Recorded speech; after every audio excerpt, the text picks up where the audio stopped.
নমস্কার, welcome back to YouTube channel. আশা করি সকলে ভালো আছো।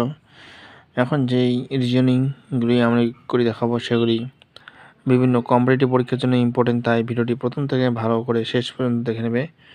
প্রথম যে রিজনিংয়ে আমরা যাচ্ছি সেখানে দেখো বলা আছে, এখানে দেওয়া আছে 5, তোমার 13, 17, 25, এবার এখানে 20, 7, 8, 31। এখানে আমাদের কোয়েশ্চেন মার্কটি দেওয়া আছে, কোয়েশ্চেন মার্কের জায়গায় আমাদের কোন সংখ্যাটি হবে আমরা এখানে বসাবো।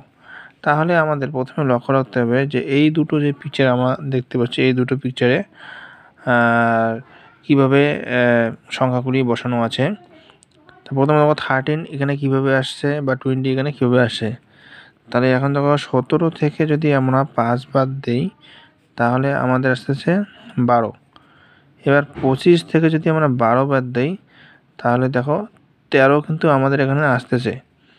একইভাবে 18 থেকে যদি আমরা 7 বাদ দিই তাহলে 11, আবার 31 থেকে যদি 11 বাদ দিই তাহলে আমাদের কাছে 20 আসছে। তাহলে এই দুই সম্পর্ককে কাজে লাগিয়ে আমরা এই পিকচারটি দেখতে পাচ্ছি, অর্থাৎ থার্ড পিকচারে কোশ্চেন মার্কের জায়গায় কোন সংখ্যাটি হবে আমরা এখানে বসাবো।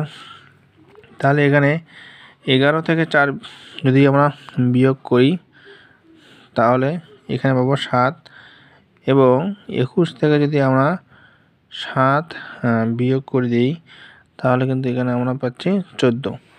তাহলে এখানে আমাদের 14 নম্বর অপশন, অর্থাৎ বি নম্বর অপশনটি আমাদের রাইট অ্যান্সার হয়ে যাচ্ছে।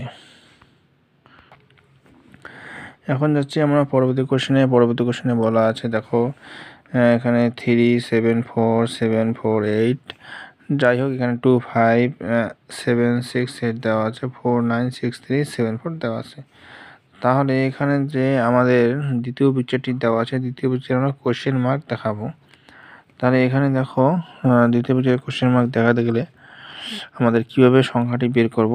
তাই দেখো 3, 7, 4, 7, 4, 8, এদের মধ্যে আমরা সম্পর্কটা যদি বের করতে চাই প্রথমে আমরা যোগ করি।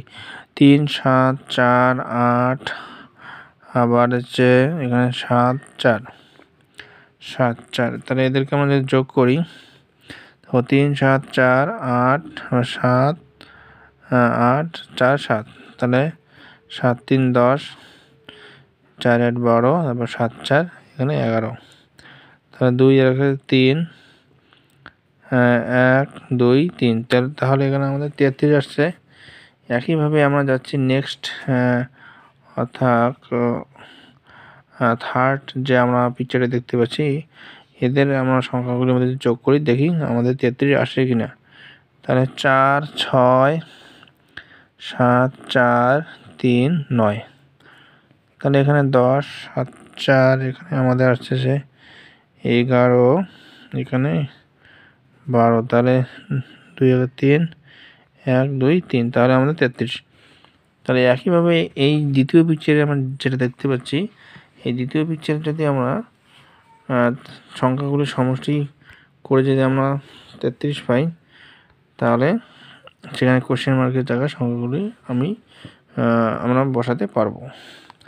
তাহলে দেখো এখানে 2, 5 যোগ করলে আমাদের 7, তার সঙ্গে 7 যোগ করলে 14, এবং 6 দেওয়া আছে, 14 সঙ্গে 6 যোগ করলে কত 20, 20 সঙ্গে 8 যোগ করলে হবে 28। তাহলে আমাদের 33 আনতে গেলে, অর্থাৎ 28 থেকে যদি আমরা 33 থেকে যদি 28 বিয়োগ করি তাহলে এখানে আমাদের আসবে কত 5। তাহলে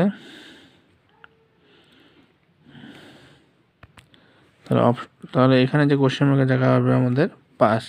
তাহলে এখানে আমরা সি অপশানটি যদি দেখতে পাচ্ছি আমাদের সি অপশানটি রাইট হবে।